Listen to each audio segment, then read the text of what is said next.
Hello everyone, welcome back to the channel. Today we're diving into the shocking story of Barbi Benton. At 75, the famous S-shaped X from the 1970s, Barbi Benton, has finally spoken up about her behind-the-scenes activities and her infamous relationship with Playboy Mobile. Join us as we delve into the backstage secrets in this illuminating interview with Hugh Hefner, who also discusses the ongoing issues and the numerous sloppy roles she declined over the years.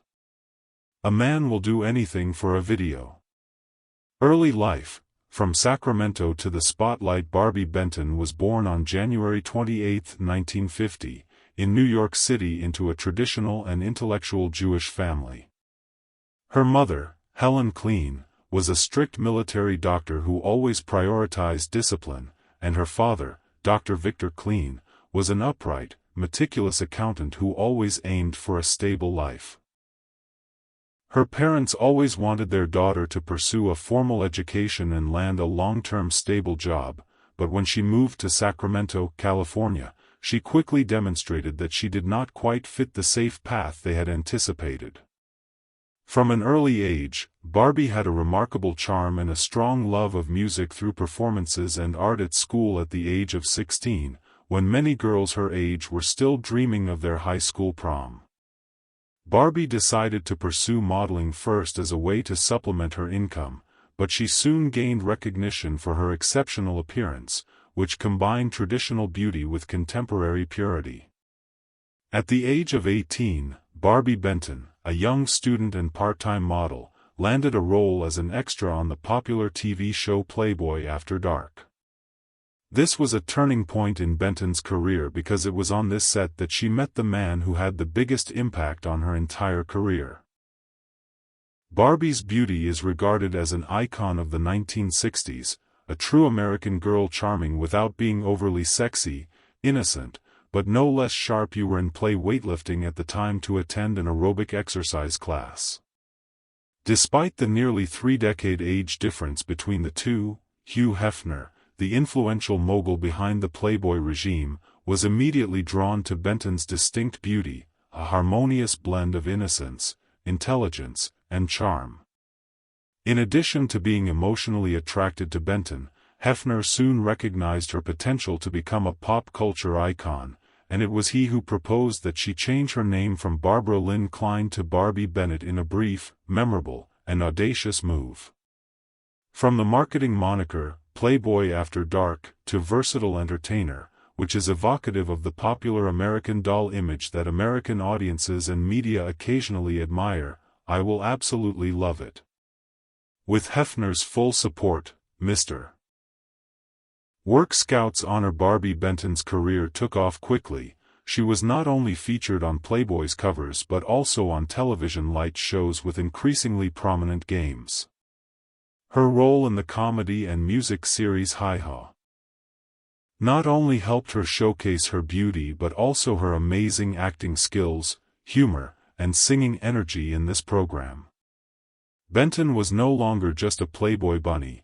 She was now a complete entertainment factor who could make people laugh and draw in an audience with her own personality.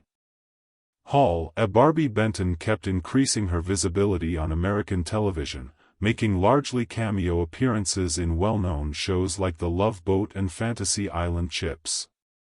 Because of her stage presence and distinct appeal, Benton's entrance was always welcomed. The roles that helped create the Barbi Benton icon were not limited to Hefner's girlfriend or Playboy model, rather, they were a universal platform with a variety of entertainment options.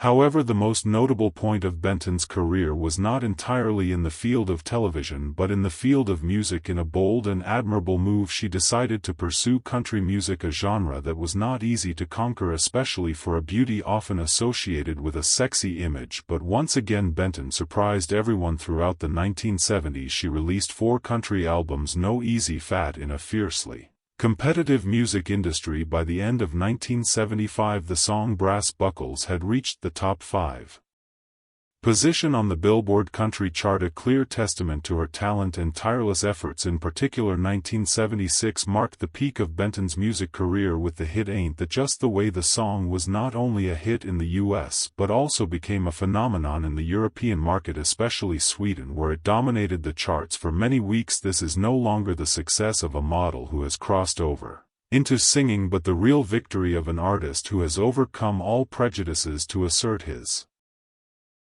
position with his own talent. Warm in 1976, Barbi Benton ended her relationship with Hugh Hefner amicably, putting an end to a relationship that had been the subject of the American entertainment press. There was no drama, no noise, just a gentle handshake between two people who had walked together on their journey to build their image. This was after nearly 10 years of living in the midst of the Playboy mansion's whirlwind of fame and extravagant parties. 3 years later, Benton married George Grotto out of the blue. Grotto was a successful but private real estate tycoon. He wasn't a director, producer, or millionaire entertainer, which was what made him unique in Benton's eyes. Benton was too accustomed to the limelight and connections in show business. Those close to her described Grotto as modest, intelligent, and grounded, acting as a stabilizing force that enabled Barbie to leave her iconic role and pursue her deepest aspirations. Barbi Benton lived in a unique home that she designed with a futuristic feel, complete with whimsical curves, polished brass interiors, and open spaces that let in natural light.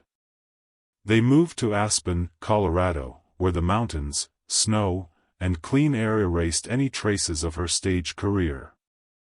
The house was unlike any other Hollywood mansion, and it didn't have to be because it reflected Benton's own eccentric, bold, and artistic personality. Barbi Benton made the conscious decision to leave the entertainment industry entirely after the birth of her first daughter in 1986.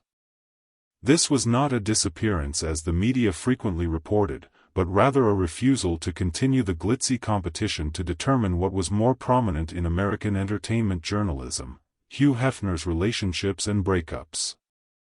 Barbi Benton carefully maintained her privacy, avoided the paparazzi, and chose to live as an ordinary woman, which seemed like a luxury for an icon who once covered the world media.